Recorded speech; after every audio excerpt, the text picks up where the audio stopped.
Hi guys, welcome to today's episode of Bible in a Year Recovery Session. So today we're going to be yesterday we looked at chapter Genesis chapter 5, 6, 7, 8, 9, 10. So today we'll be looking at Genesis 11 to 15. So let's get right into it. So Genesis chapter 11 speaks of Tower of Babel where Son of Man decided to raise a tower so great a height that it reaches the cloud and touches the heaven. Now, I like how, or I love particularly how Apostle Selman describes this particular chapter. He says two things, that particular things or creation of things are built twice. Number one, in the mind and then in the physical. So he says God did not even see the building physically, but God saw it rise in the spirit simply because these people thought it in their mind to say, let us build a tower. Let us reach the heights of the heavens. And God saw that this is achievable because they were together.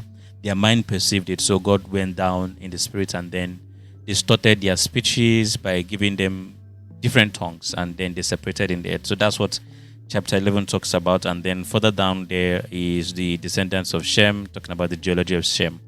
Chapter 12 speaks to how we see the promise of Abraham, or the promise God made to Abraham, the covenant God makes to Abraham, where we have the verse that says, I will bless those who bless you and I will curse those who curse you. I beg you to please remember this verse. It's going to be very vital in some of our conversations going forward. So I will bless those who bless you, I will curse those who curse you. And then God made that promise to Abraham, made that covenant to Abraham. And in the later part of that chapter, we see Abraham at this point traveled to Egypt because where he was, there was a great famine. So in that chapter there, while he was traveling to Egypt, something happened, and that's our key, or while he traveled to Egypt, something happened. That's our key conversation for today. But then going to chapter 13, Abraham inherits Canaan, and then also Lot was with him. And so they had to divide their possession because Abraham and Lot had too great a possession that they could not stay together, so that the headsmen would not fight over each other and kill themselves. So Abraham did not choose first. He allowed Lot to choose, and then Lot chose a particular part that he thought was good, and Abraham followed with the other part. And God was with Abraham, obviously. And then the last chapter, or the second to the last chapter, per se, chapter 14, was how there was war, and this was something about the Old Testament. There was always going to be lots of wars.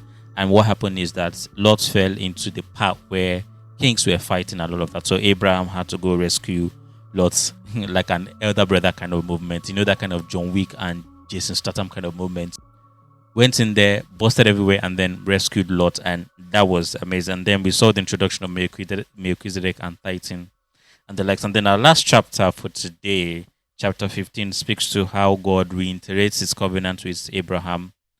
God reiterates his covenant with Abraham and the sacrifice that Abraham made, and then the vision Abraham saw, where the children of Israelites, the children of Israelite would suffer for 400 years and all of that, because God wants to punish a particular country or particular people called the Amorites and the likes. So God decides to do this because of certain covenant that he had. So our main chapter for today, or our main focus verse today would be Genesis chapter 12, where God promises Abraham, and then he travels to Egypt because there was a famine in his land. Now, in this particular journey where Abraham met with the king, and Abraham told Sarah that, please, we are getting into this land. I want you to say that I'm your brother, lest I be killed and you be taken.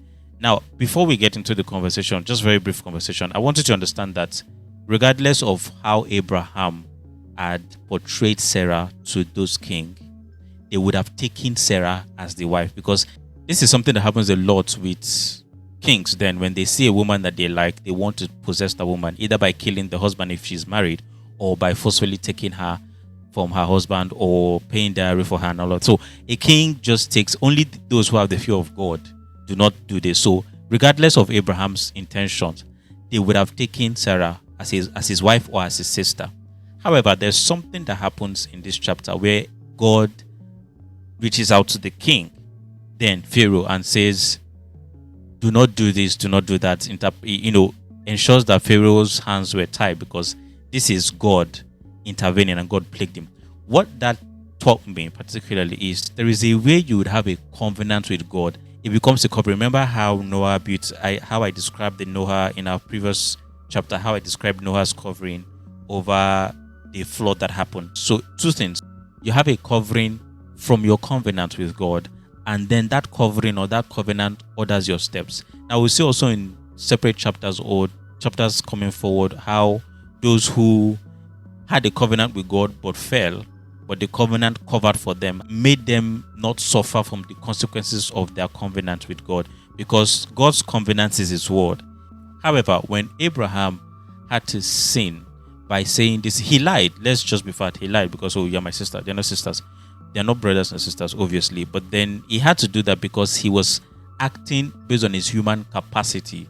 And we can, although be it's a lie, but we can term that as the wisdom to direct, because if he had not done that, he would have been killed. God still would have intervened, but then God had to intervene in terms of plaguing Pharaoh, because Pharaoh wanted to take Sarah as his own, and then that would have distorted the whole process of Isaac coming out from Abraham. So what that teaches me is there's a level of covenant, or there's a covenant you would have with God, which is what I encourage everyone to do. Have a covenant, have a journey, which is what we're trying to do. Have a journey, have a covenant with God that ensures that there is a covering over you, and then he ensures that he orders the way you should go. It gives you wisdom to do things, it gives you wisdom to go through life. I hope this has been helpful to you.